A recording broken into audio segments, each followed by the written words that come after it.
Alors, nous sommes toujours sur Bouliac on the Rock et avec Baston. Et là, nous sommes avec Gaël, le boss, le patron de ce festival, on peut dire. C'est la 16e édition. Et donc, comment s'est passée cette journée pour Eh toi? bien, écoutez, Baston, tout s'est très bien passé. Tout s'est bien passé. On a eu déjà un très beau temps. Donc ça, c'était le premier truc quand on a une scène open air. Il faut que le temps soit là. Et puis, on a eu du monde, donc des visiteurs, des voitures qui étaient très très belles, beaucoup de voitures qu'on n'avait pas beaucoup vues, d'autres qu'on a découvertes. Donc voilà, ça c'était chouette. Des très bons concerts live. Donc c'était vraiment une très très belle journée. Tout le monde était ravi. Tous ceux que j'ai croisés avec qui on a discuté étaient ravis. Donc bon voilà, c'est chouette. On peut préciser qu'il y a Coritney quand même avec un chanteur australien qui vient de finir le set, un set d'1 heure et demie, un set de grand succès qui a attiré la foule.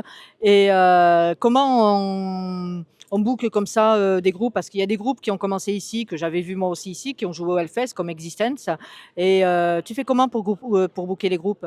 Bah, écoute, je connais pas mal de gens dans le milieu de la production notamment, et puis j'ai des contacts sur Paris, donc souvent on me met en contact. J'ai des potes comme Pascal Lard à Paris qui travaille pour Live Nation, et ici Basse Production qui me donne souvent des contacts, et puis moi-même des fois je passe en direct, hein, je cherche les bookers, et puis bah, en fonction de mes goûts et de ce que je pense qui est bon pour le festival et pour le rassemblement, eh bien, je fais venir tel ou tel groupe. Voilà, donc j'essaie d'avoir un choix un peu global, qui soit intéressant, qui soit rock. Mais bon voilà, et puis bon, donc j'ai cette partie-là, et puis je dois aussi faire le rassemblement auto, hein, qui est de classic car américaine, ancienne, donc hein, c'est des classiques. Et donc voilà, il faut mêler les deux. Donc c'est en général une population qui se marie bien. C'est une association, donc il y a quand même des comptes à respecter d'une année sur l'autre. Boucler les comptes, on sait très bien que c'est jamais facile.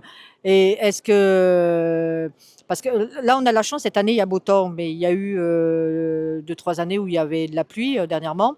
Et elle va comment l'association? L'assaut va plutôt pas mal. On essaie de minimiser aussi les coûts, hein, de notre côté, mais aujourd'hui tout a un coût. Donc tout ce qui est partie concert, bah, le live, aujourd'hui c'est ce qui fait vivre les groupes. Les ventes d'albums plus trop. Donc bon, les groupes en général bah, demandent certaines sommes.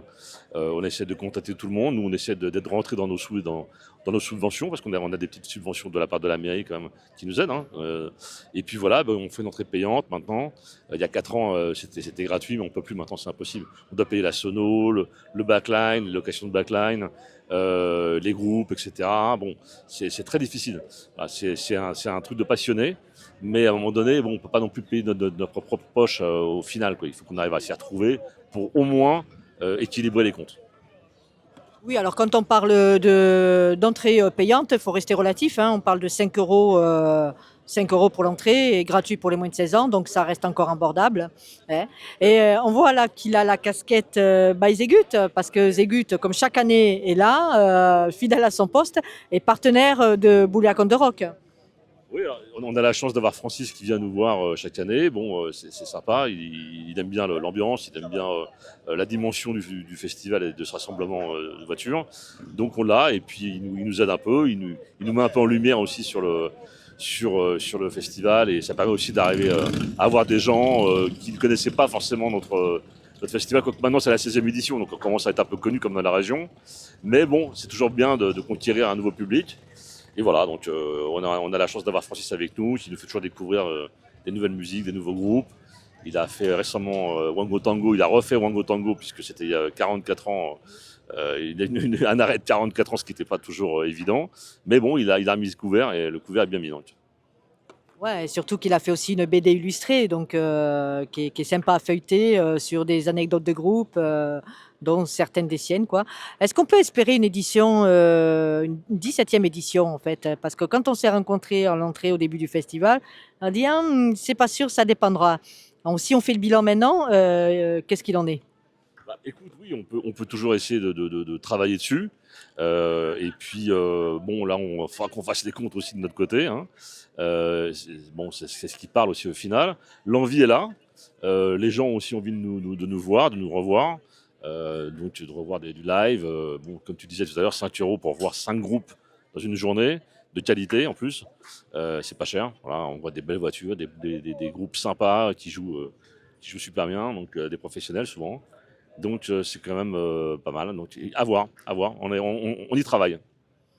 En tout cas, merci, grand patron, de m'avoir accordé et d'avoir accordé à Baston cette interview et on espère à l'année prochaine. Je vous laisse le mot de la fin. Avec grand plaisir, Baston. J'étais très content de vous rencontrer. Et puis, bah, on l'espère aussi. On se reverra, j'espère, sous des cieux bleus et ensoleillés comme aujourd'hui. Allez, à 2025. Ciao.